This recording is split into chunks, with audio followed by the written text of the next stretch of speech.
Okay, fine. All right, let's go ahead and kick off session 3. Hopefully everybody can see that here. Okay, perfect. All right.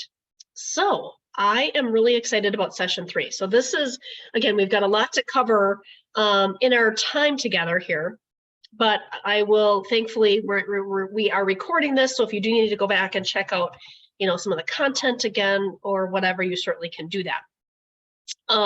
So session 3 is identifying the gaps in financial related data.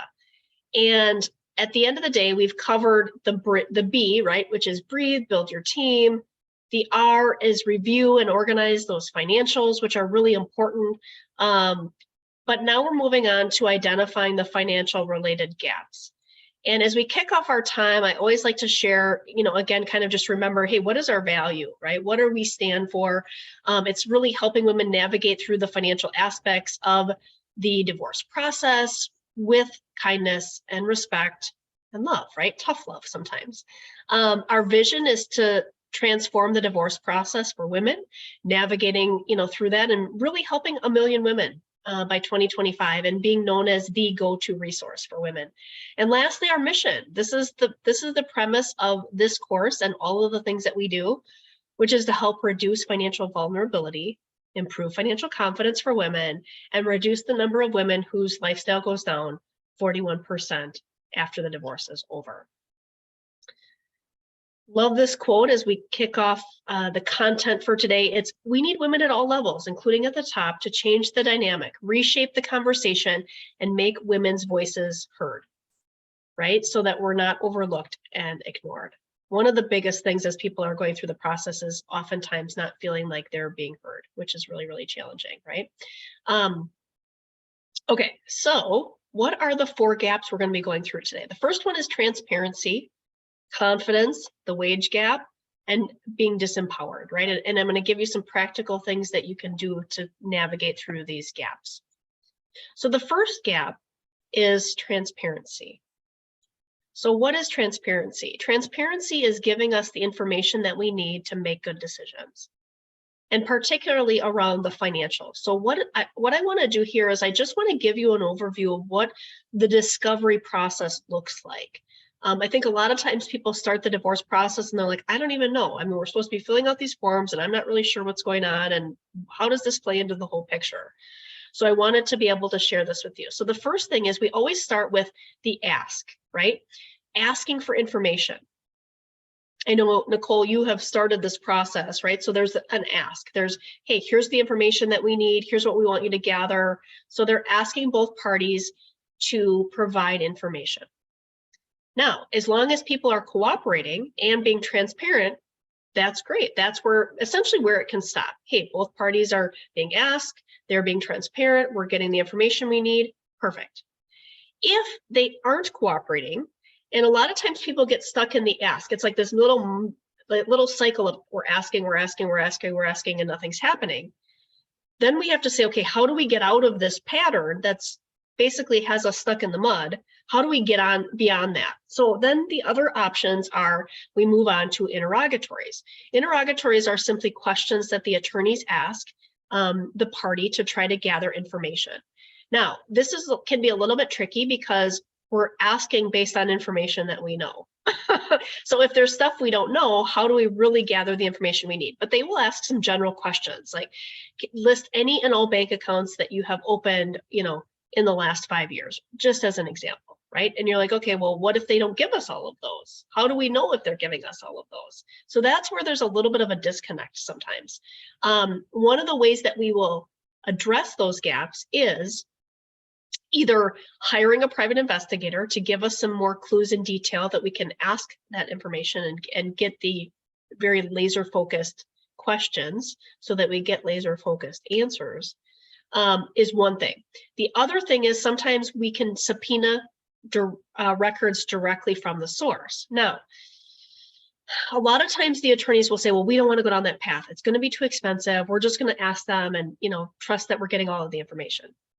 But if we go back to what our purpose is, what our vision is to be able to help make sure that women their lifestyle isn't going down after the divorce, that they're able to move forward and be in a financially healthy position as much as possible. This is where I think part of the breakdown is, okay? And so we have to be able to say, hey, listen, if we're not getting the information and we don't feel like the person is being transparent, then one of the things I want you to be sure to say is, hey, listen, can we do interrogatories? And they might say, well, I don't really know. We don't really want to do that. It's going to be expensive. No, it's going to be more expensive if you stay asking. Emails go from attorney to attorney, or the mediator continues to ask the questions and nothing happens. So you waste time and money and energy asking for stuff that isn't happening. That's my perspective on what I see, okay? So interrogatories are simply questions asked, detailed questions. Typically, they have a period of time in which they have to answer those questions, and it is a legal document. So in theory, right, they could be, should be held accountable for how they're answering those questions. But again, I feel like that's another gap that we end up experiencing and seeing. If the interrogatories come back, the questions that the parties answer, and we're like, they didn't even really answer these, we still feel like there's gaps in the information. The other thing is they sometimes will do depositions. Most attorneys don't want to do this. They're like, oh, it's too expensive. You don't want to do it. Maybe it is, right? But maybe it isn't. And so what a deposition is typically the attorneys would, like your attorney would pull in your spouse into a room and have a court reporter and would drill them. And the good part and the bad part is everything's fair game. So they could, I've had clients that have been deposed and they ask about, do you have a boyfriend? Have you been having an extramarital affair? And they're like, wait a minute, like really? It's a no fault state, does it even matter? Right? But they'll do all kinds of crazy stuff. So, but are there times when we've had that work and I'm like, man, that was very valuable? Yes. So again, it's asking the attorney, what is the strategy around the discovery process? The other piece of it is, right, knowing that this is, that what I call the AID approach, ask, interrogatory, deposition, that's the flow, that's the process, right? And also knowing that you could subpoena records. Now, the only tricky part is if you are doing mediation, which I know, Jill, you were leaning to, Nicole, you were doing, this doesn't necessarily apply because you don't have the same kind of litigation legal tools that people that are doing litigation have. So typically you're kind of just here. You're asking, you're relying on both parties to be transparent. There is no interrogatory and there is no deposition. So you don't have that kind of additional tool in your toolbox, if you will, if you go down the mediation path, okay? So let's move on from the transparency gap to, okay, what do we do with this information? If we're asking for information, where is it going? Well, it's going into a financial disclosure statement, or what's also called a financial affidavit in some states. So you use this information to, gather a summary of assets and liabilities.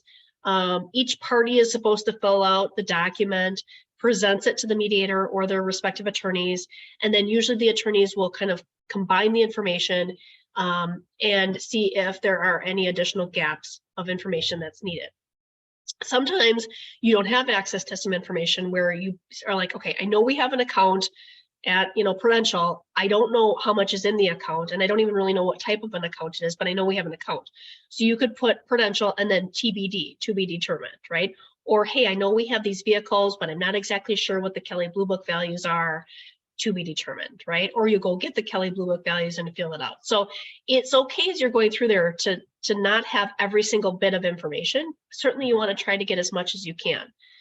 But the first round, there may be some gaps, right? Which then serves as an inventory of where are the gaps in information that we need to go back and find, whether it's you go through your attorney to get that information, whether you go to your spouse, or whether you go to a third party, like, the IRS transcripts, right, to get information. This can be updated as you go. So there are times when you fill it out, obviously based on the information you have available today. If more information becomes available, you can update it. So don't feel the pressure like, oh my gosh, you do the best you can and get as much information as you possibly can. But if more information becomes available, you can update it. In addition, the next step is to put together a summary of assets and liabilities. So the next session, the next wisdom call that we do, we will be talking about that. What does that look like? What kinds of things are you looking for? Things like that. Okay. But that's ultimately the goal. Now, what happens is a lot of times people will fill out their financial disclosure statement, their spouse will fill it out, and then nothing happens. And you're like, well, now what's next? Well, what's next is the asset and liability sheet. Now, sometimes I'll put those together for my clients. Sometimes the attorneys will put them together. But at the end of the day, in order for us to do any negotiating, you really need to have that asset and liability sheet. And a lot of times they'll say, well, we'll do that later. No, let's do it now because, you know, we can get the information. You do not have to wait months and months. If your attorney is telling you, well, we'll do that later, basically what they're saying is, I don't have time for it right now. There is no reason why they can't put that together and have a baseline of assets and liabilities as soon as that information becomes available. If we update and we get the, you know, the home appraised, well, we go into the spreadsheet and we update the value. It's not a big deal, okay? And we all pretty much in Wisconsin work off of the same property division worksheet. So, you know, I'm using it, the attorneys are using it, so there's great kind of communication between the parties on that information. So again, for those of you who are doing the Bridge Plus, that's one of the things that we'll want to make sure that we're working on together is we'll go through that. And so if the attorneys are putting it together or the mediator is putting it together and you send it to me, we're going to hop on and that's what we're going to go through, right? And make sure that there's some clarity around what that looks like. That at that point is usually when women start to really get a handle on seeing the picture. They're like, okay, now we can really start rolling up our sleeves and talking about details. Do you want to keep the house? Do you not want to keep the house? All the questions that you're being asked at that point, then we should be able to start having a more detailed conversation. Okay. But that's kind of like the climax that we've been building to, is that asset and liability sheet. Okay. So what does the discovery process actually look like sometimes? I coined the phrase the damn method because I'm sick of seeing this. So they dodge the disclosure. They just avoid it. Like, hey, we need your information. They avoid it. They avoid it. They avoid it. Well, there's two ways to close that gap. One is you say, I've got access to the information and I'm going to put it together and then I'm going to send it over to them and it's a means to an end and they can add their stuff and we move on. I mean, I had a client whose therapist said, well, you don't do the work for them. I'm like, well, if she doesn't do the work, it's not getting done. So then we spend more time and money, right? So you just have to realize like there's going to be some challenges with it, but if you start to see them dodging, like you're like, oh, that's right, Rhonda talked about this. This happens, and it's really frustrating. They avoid getting the assets valued. If I told you that the biggest thing that I think that gets left on the table is if there are assets to be valued that they're not valued. Oh, we're just going to use the Zillow value for the home. No, we're not. No, we're not. We're either going to get a fair market value from a real estate agent or we want that house appraised. We want actual values. Classic. We're going to talk about some of those things, right? And weighing out when it makes sense to do it. But not getting the assets valued is one of the big things that I think impacts transparency. Misrepresentation of information. Oh, they only gave us one page of that document. Oh, they only gave us a snapshot, not the full picture. Like, right? I have a client right now, her husband ran a report and she was looking at the report. She calls me and she goes, Rhonda, the report that he sent me doesn't give us the information that we actually need. He ran a report that supported him and his position, not the actual transparent data of the whole picture. So that's the kind of stuff that, you know, or they'll send it in like a whole pile. Like I have a gal who reached out, she was, Rhonda, we just got some information from opposing counsel, 3,500 pages. They either misrepresent information or they give you a bunch of stuff in hopes that it distracts you because now you got to go through all this stuff, right? So what do we do about that? Well, we start to just say, listen, we got to have a strategy around gathering this information. And I will say that when we look at the divorce process, the most critical time of gathering as much information as we can is in the beginning. That's why I'm so glad that each of you have started this process before you officially filed, because we started to get gathering of information. We started, you know, get you settled before you officially filed.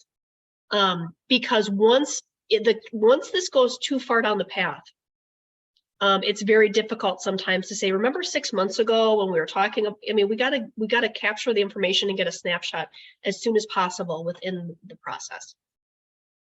So the transparency gap, why is it important? Okay, who cares? Well, first of all, how do you know you're getting what you're entitled to if we don't have all the information?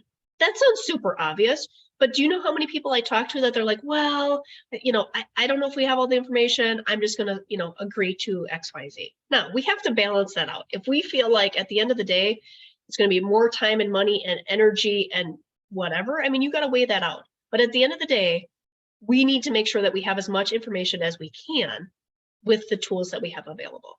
Because the question is really, what's the impact on your financial future if you leave money on the table? Now, if we're talking, a small amount to you and you're like, listen, I mean, I'm going to weigh it out. It's going to cost me more to fight it than to be able to whatever, then we weigh that out.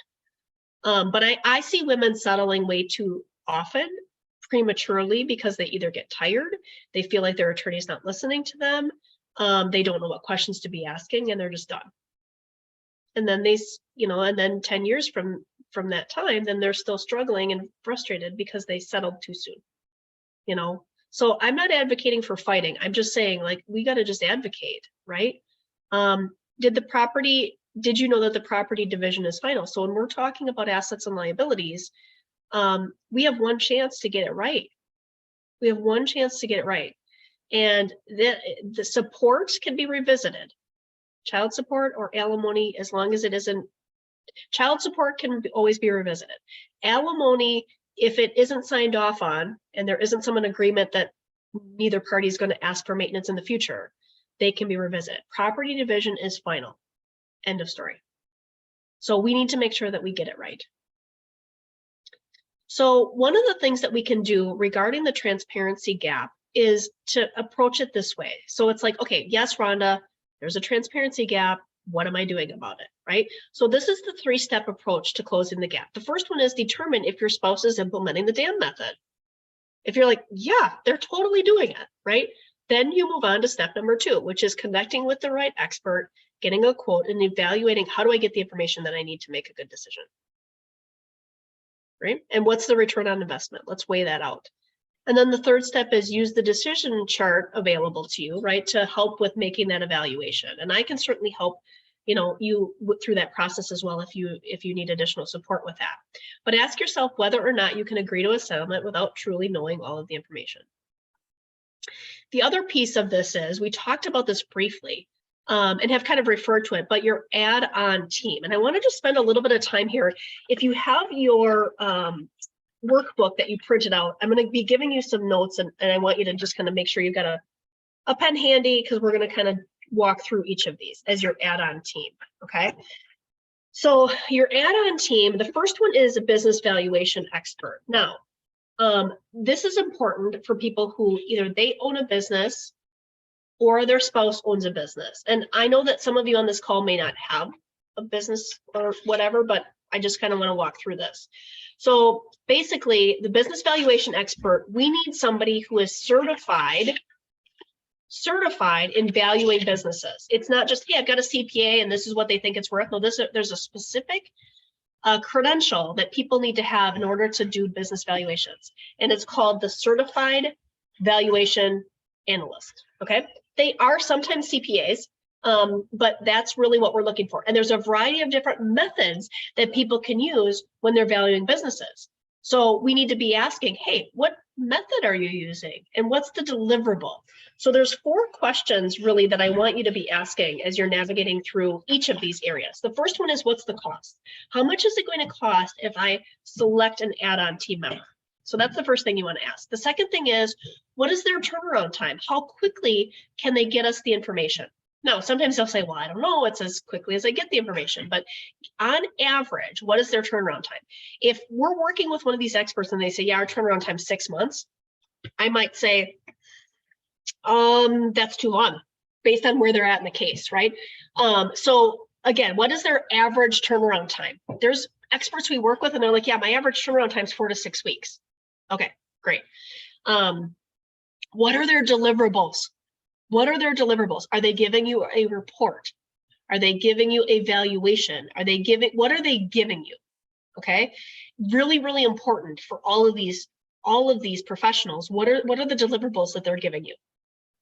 And then the last one is, are they able to be an expert witness? If you needed them to be on the stand and testify that their, valuation is legit, are they able and willing to be an expert witness if your case went to trial? Okay. Now, people will say, well, Rhonda, only 5% of cases go to trial. True, but you never know. We've had cases that have went to trial, and having the right experts was very, very important, because we didn't have to hire a second expert, because we asked them up front, if this case goes to trial, are you able and willing to be an expert witness? And if they say yes, they check the box. Hopefully we won't need them in that capacity. Okay, but again, we're trying to be prepared. So the next one, in addition to the business valuation expert, is the mortgage broker. Now, this is probably the one that most people will probably look at.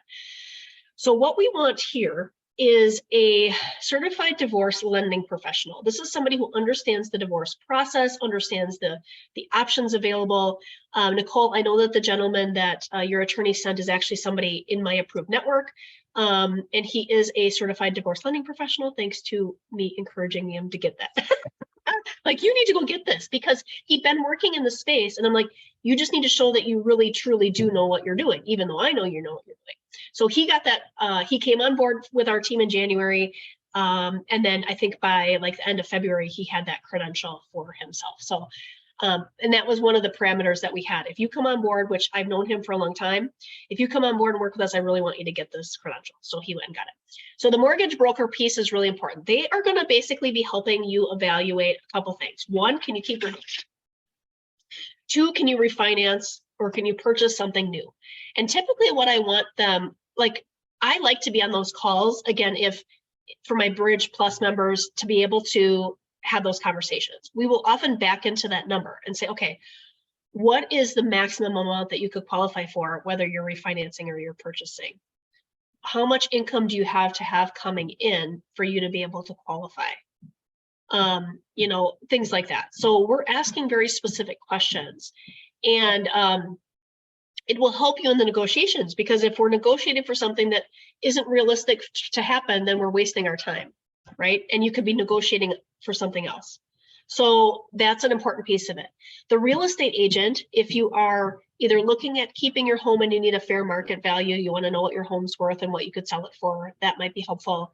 If you're looking at purchasing a new home at some point, having a real estate agent that you know and like and trust, I think is important. We have one that I have worked with who has gone through divorce. She's got tons of experience. The thing that I would say about the real estate agent is you really need somebody who is very emotionally intelligent. And I know that might sound weird, but this person is going to be in your home working with both of you to help you sell your home. And I have a client right now, and she's like, oh, I've got this friend. She just started like 6 weeks ago, and she's really in a pickle financially, and she needs to sell a house. And I'm like, I know that she wants to help her. That makes me a little bit nervous, because we know that there's dynamics. We know that this one person is going to be essentially trying to work with both of you, right, to come to an agreement. And it is very challenging, very challenging. The real estate agent that I have worked with, I mean, class act, but I look at how she handles these situations when she's getting bombarded from both parties and having to remain professional and neutral and navigate through the emotional pieces of it. It's very challenging. Okay, so just something that you want to keep in mind. Certainly the real estate agent that we work with here in Wisconsin, I'm happy to give you her name, but it is really, really important. The private investigator, I know we've talked a little bit about this. So the private investigator on the financial side, now this isn't somebody that's like, following people, right, and trying to taking photos on where they've been went. This is financial related.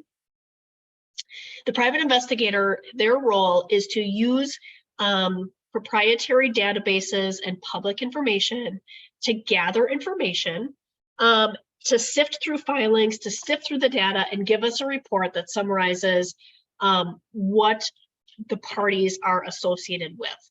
So it could be things like, oh, they've got a lease on a building that I didn't know. Oh, they're in business with who? They sold land when? Like, they've been able to find a lot of really interesting things.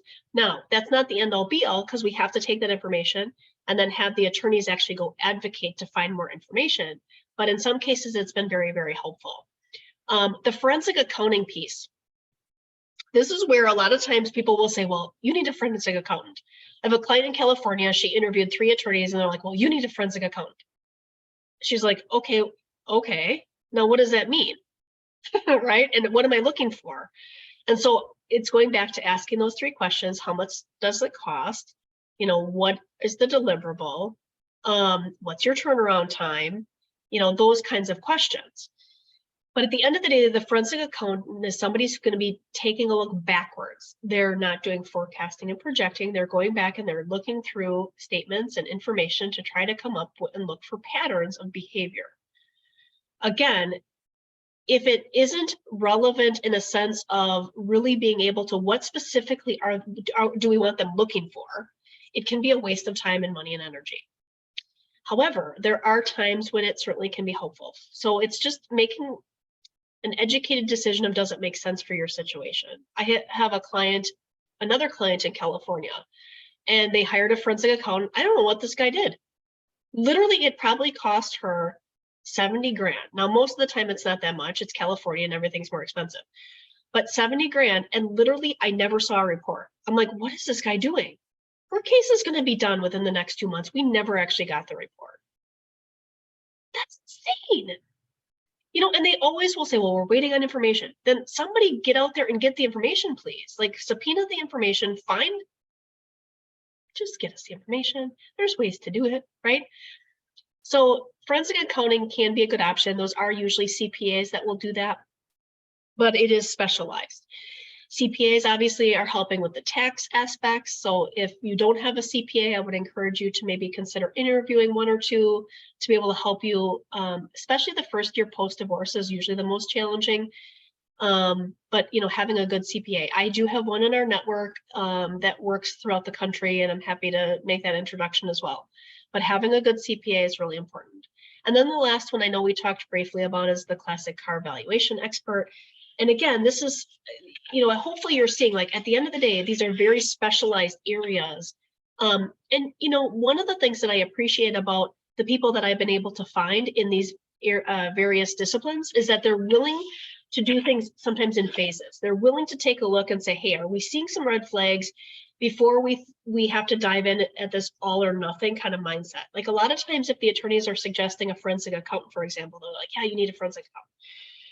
Okay, so they go and they say, well, we work with this company and they charge 10 grand.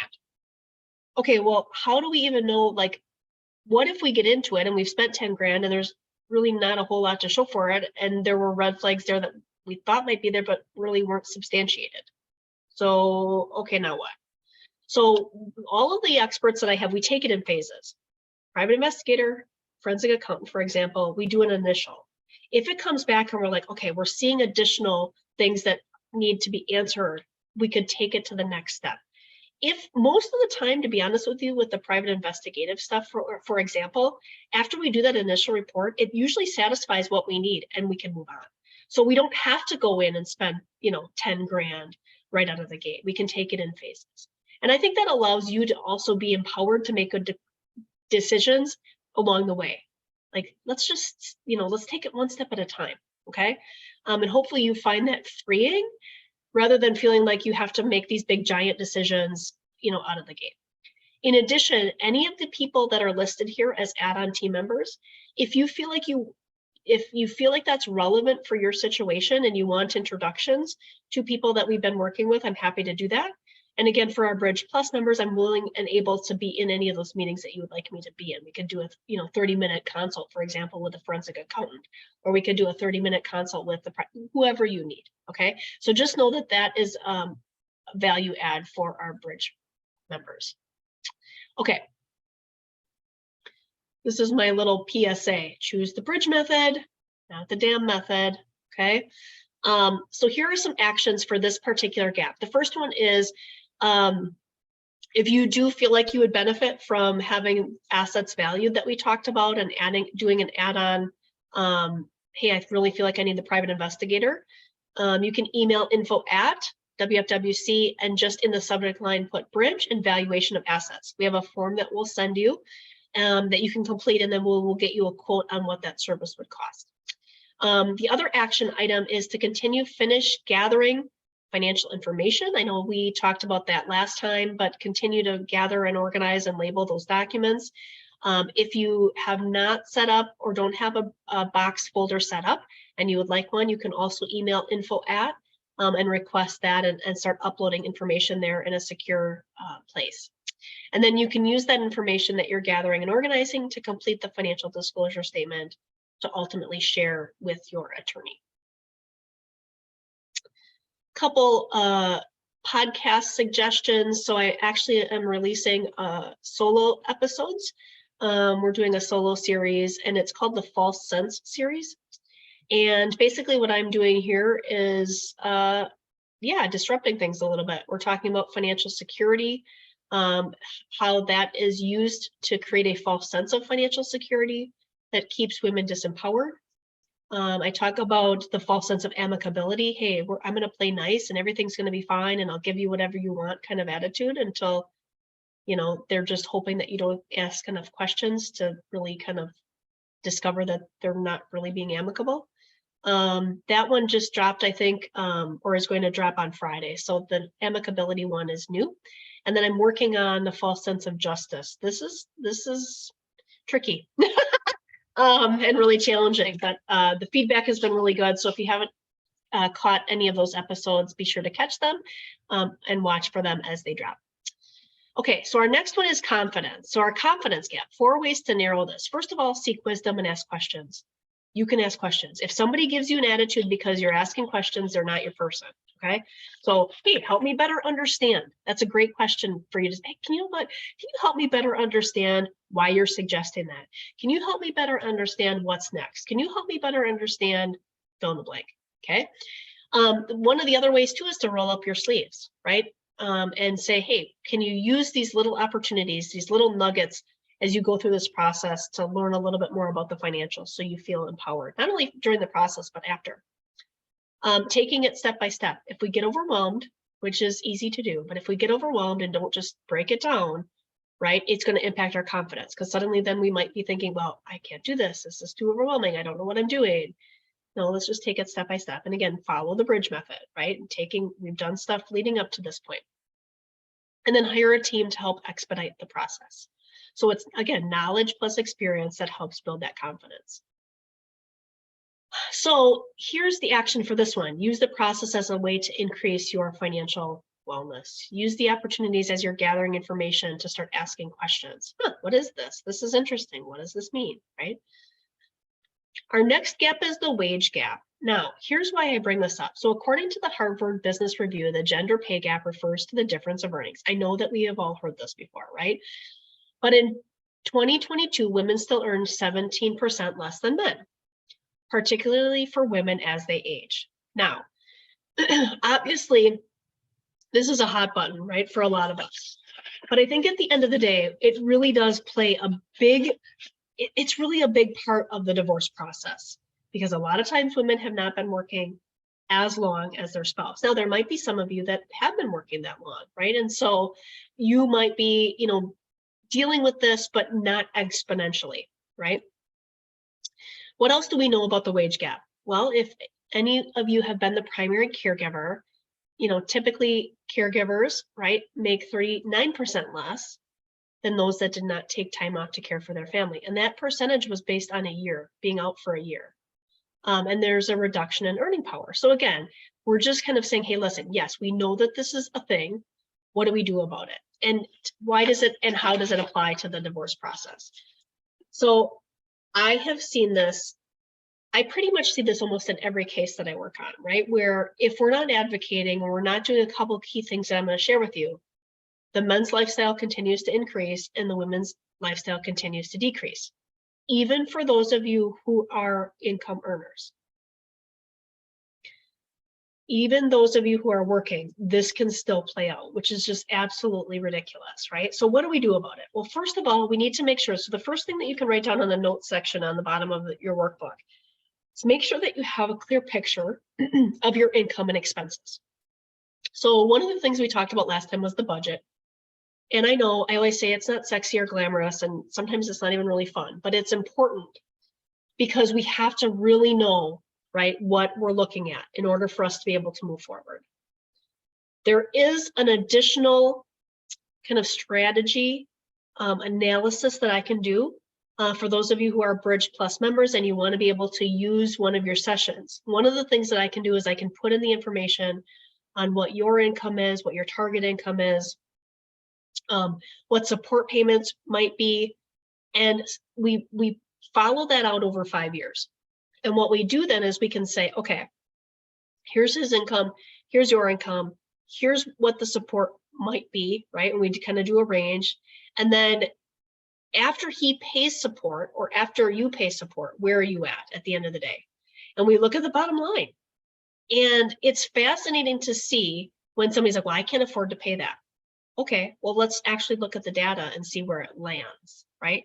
So again, doing that analysis can be helpful.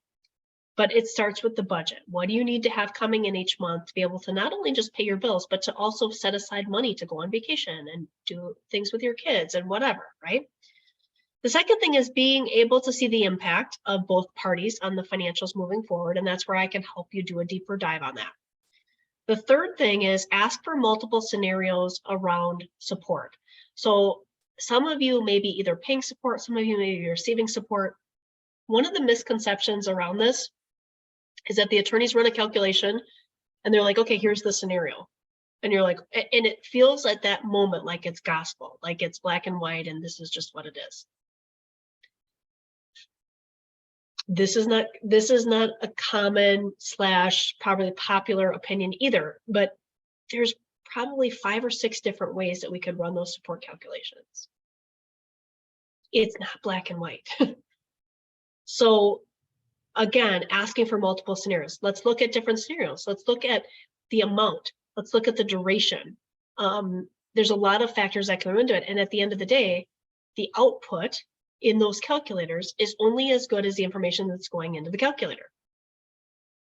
So if people are trying to manipulate their income, the output is going to be different, right? For people that aren't working outside of the home, now I know all 3 of you that are on this call are working outside the home or have, careers outside of, being stay-at-home moms. But for the people that's not the case, right? Well, a lot of times what they'll do is they'll try to impute income. So they'll say, well, this person should be making X, Y, Z. And I think there's some value to that as long as it's reasonable based on their experience and their opportunity. A lot of times what I'll see is the spouse will say, well, yeah, this person could be making, a ridiculous amount. And I'm like, they've never made that in their whole career. So to think that that's even reality. So they play games with it, unfortunately, right? The fourth thing is to be able to ask your attorney how they're going to position your case to address the factors for support. What's our plan? So that will help narrow the gap, right? By just asking some questions, acknowledging that this, happens, right? This is happening, and we need to be proactive in addressing this issue. Because if you don't, and we only expect, hey, this is what we got and it is what it is, sometimes we accept things when there may be other options, okay? So what's the action for this particular section? Use your budget.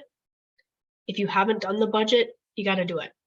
It's essential for negotiations. It's essential to help you answer the questions of what you need and some of your options, but it's also imperative for negotiations, okay? So that you can show up and say, hey, listen, I'm not going to be steamrolled because I know how much I need, and this is, what we need to be doing here. The next one is determine what information that they're using for support. Ask them, hey, what information, what income are we using for support? Again, I can't tell you how many times I've been in meetings and it's not black and white. Are we using, gross plus bonus, right? Are we using their salary plus their bonus? Are we using their salary only and trying to square up on the bonus if there is one? Like, what are we doing here? And unfortunately, it's not the same every single time. So we just got to be asking the questions. The next one is, again, asking for multiple scenarios. Hey, thank you for so much for, sending the child support calculations. Can we run a couple different scenarios? And certainly if you need help with that, I can kind of direct you on what to be asking with that. For example, sometimes they'll do 50-50. Hey, we're going to run everything at 50-50. That sounds great.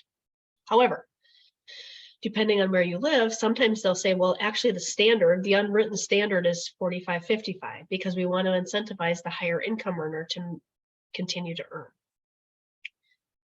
What if we did, 60-40, which I feel like usually is a little bit too skewed depending on the situation, but sometimes they'll run 60-40. Sometimes if one parent has been awarded primary placement, meaning they have the children majority of the time and so many overnights, right?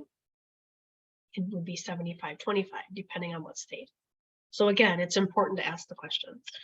The next one is the disempowerment gap. So this is where people are lacking power, they're lacking authority, and they're lacking influence. Of all of them, this may be the biggest one, or a close first with transparency. And you're like, Rhonda, does this really happen? Like, this is where, I have the attorney and how can I be disempowered? Well, if this was the case, I wouldn't have a business, right? Because the reality of it is that it is not, there still isn't a level of disempowerment, particularly for women that are going through this process. I see it every single day. So that's, that's what this is, right? How does it impact? Well, women are often at a disadvantage and they don't even see it. They don't even know, right? Because again, they're anticipating that the court system, again, that false sense of justice is going to help support them.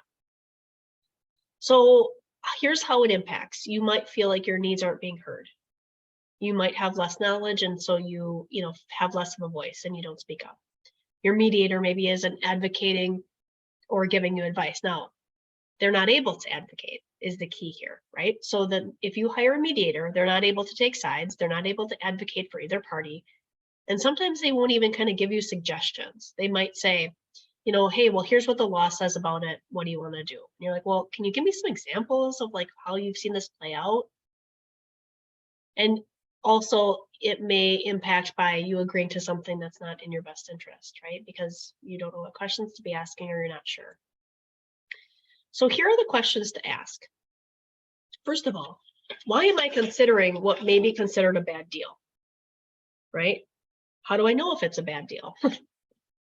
Do I understand what's being offered or what the options are and the long-term impact that has on my situation?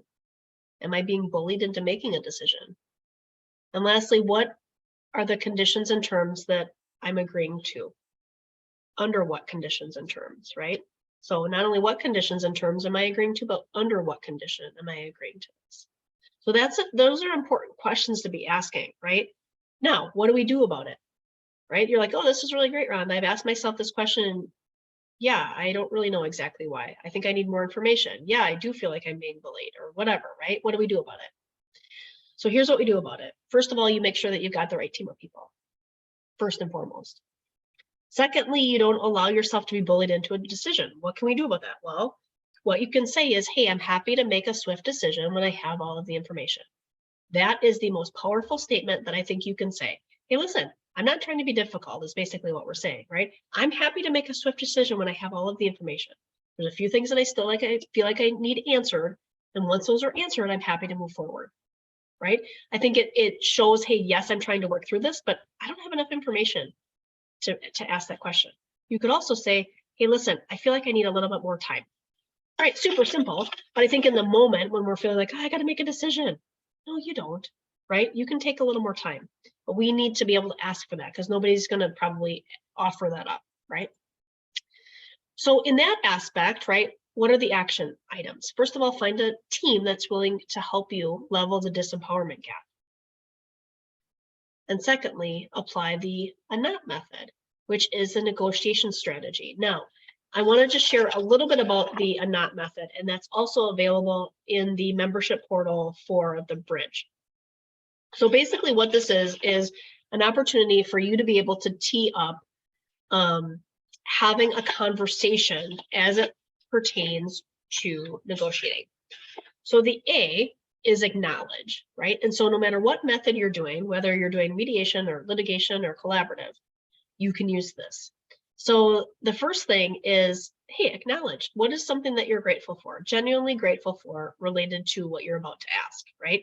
This can be for big negotiations, this can be for small ones. So you acknowledge, hey, I'm so grateful for, the opportunity to have this conversation, right? Could be super simple. The N is naturally I, and the O is obviously you, and then the T is the ask. What are we asking? So let's kind of tee this up. So let's say that you are, does anybody have something that you're feeling like big or small, right? That you feel like you need to negotiate that we could apply this to, and we can kind of do it as a quick little example. What about what method, right? Do we do mediation? Do we do litigation? Maybe we could do that. So the first one would be, hey, you know what? I'm grateful that we can have a conversation around, how we might want to move forward. Naturally, right? I want to make sure that we have the best interest of our kids in mind. Obviously, I know that that's important to you too. So of course, what we want to do is we want to have obvious kind of like no-brainer yeses, like, oh, of course, yeah, And then the ask is, hey, could we make sure that we are utilizing, a process that really puts the kids' interests at the forefront or at the center, right? Now, we're not necessarily saying, hey, do you want to do mediation? Or, hey, I feel like we need to do litigation. What we're saying is, hey, can we look at the methods that maybe, would take into account the best interests of our kids? And they're probably going to say, well, yeah, sure. So then you could say, okay, well, let's look at the different options. If we do mediation, if we do litigation, if we do collaborative, which one of those options do we feel like would be the best fit for that? So that's kind of how you want to tee that up. The other way that you could use it would be related to, like, let's just say legal fees. So this is how I would use it for that. Hey, thank you so much for, helping us with our case. Naturally, I want to be able to make sure that I'm aware of the expenses related to the divorce and that I am able in a good position to be able to pay you, right? So obviously I'm aware of my budget is kind of what we're saying. Obviously I'm aware of my budget. Or naturally, naturally I'm aware of my budget. Obviously you need to get paid. So that's kind of like how that gets set up. And then the ask is, hey, would you be willing to fill in the blank? Would you be willing to do a flat fee for mediation? Would you be willing to work, like, once we get close to the retainer being used up, for example, would you be open to having a conversation around what's next? Because I don't know about you, but I don't like getting unexpected bills. Like, it is a source of anxiety for me that I'm still working through from my childhood.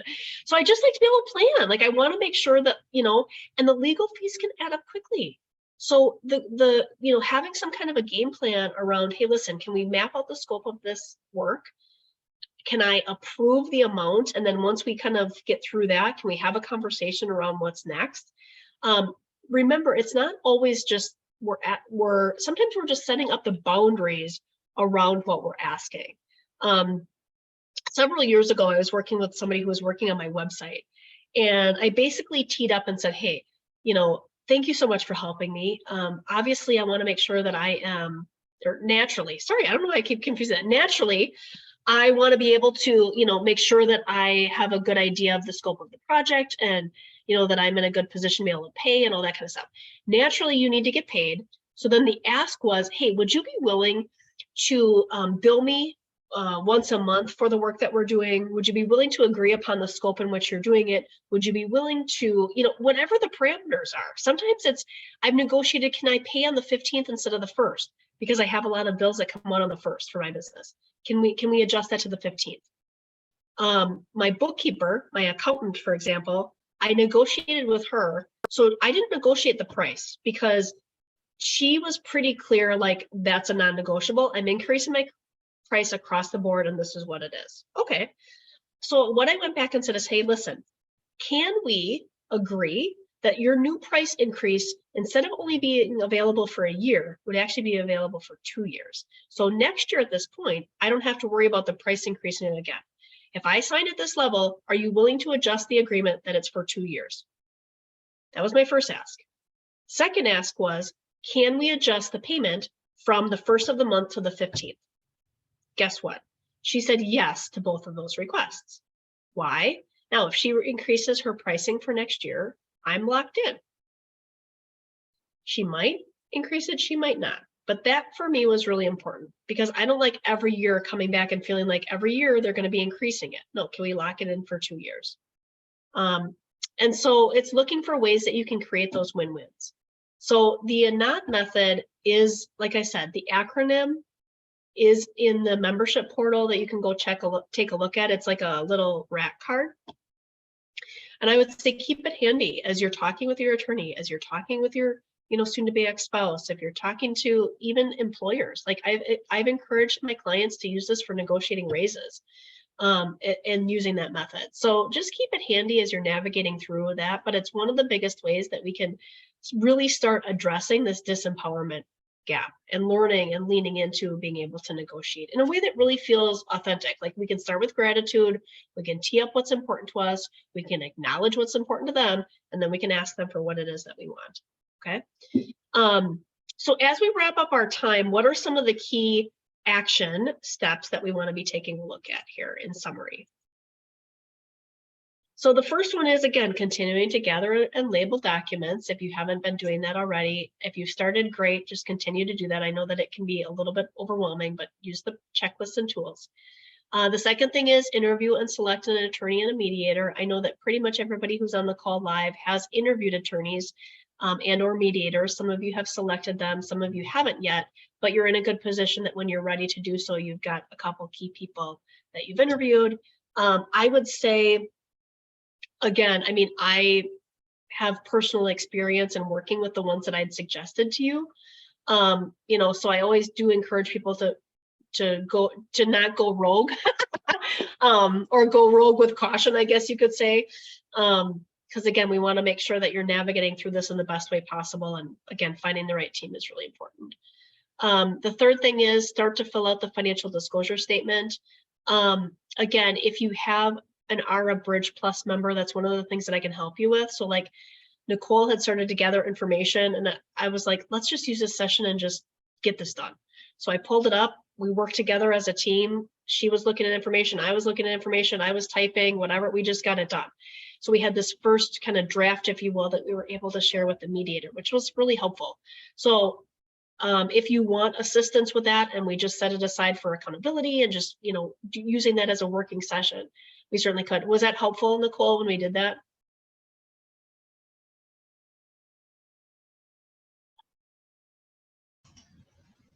Yeah, it was very helpful for me because I felt overwhelmed initiating that process.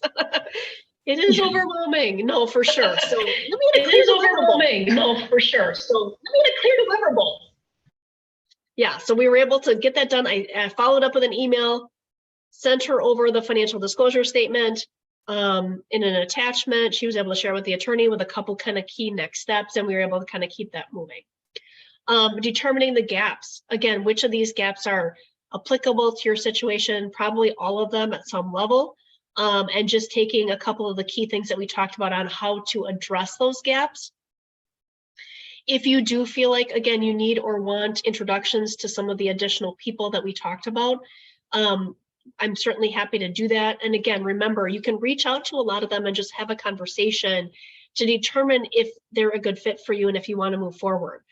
I feel like that's really important because a lot of times people feel like they have to make a decision. Am I doing forensic accounting or not? Well, let's have a conversation and see if it makes sense. Okay. So certainly let me know how I can help you in that area. And then for those of you who have signed up for Bridge Plus, make sure that you have booked your sessions or are booking them. Usually what I will suggest is just take that same link and just book out, a series of them over the remaining time that we have. Some of you have used the sessions, some of you haven't yet, which is okay. But go ahead and use that and book those. Again, you get 4 sessions. And if you've used one, then of course you've got 3 left. And so go ahead and do that. And then for the people that have not signed up for Bridge Plus, but are saying, hey, I really would like to have some, private sessions where we can just get stuff done and strategize. And if that is of interest, certainly we can have that conversation. Okay, so we have 3 minutes to spare. Let me stop sharing here. Just in the time remaining, any additional kind of thoughts, comments, quick questions that I can answer while we're all together here?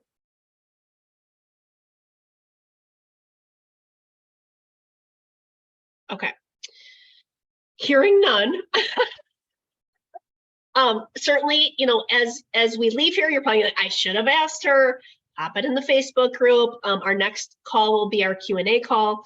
So certainly you can submit those questions as they pop up for you. And I'm happy to answer them live during our next session. Again, some of these gaps that we talked about, you might not see kind of in full swing, right, until you are in the middle of the process. But I want to make sure that you know that, hey, I've got the tools. I have already kind of pre-thought through some of these things, so that you're in a good position when you do experience, probably at some level, all of these gaps. And there are ways to address them when we have the right strategy. So great to see you today. Certainly if you need to or want to catch the replay, you can book your sessions, and then feel free to stay in touch via the Facebook group. If there are other things that bubble up, happy to answer them for you as they come up. So with that, have a great day, ladies, and I will see you in 2 weeks.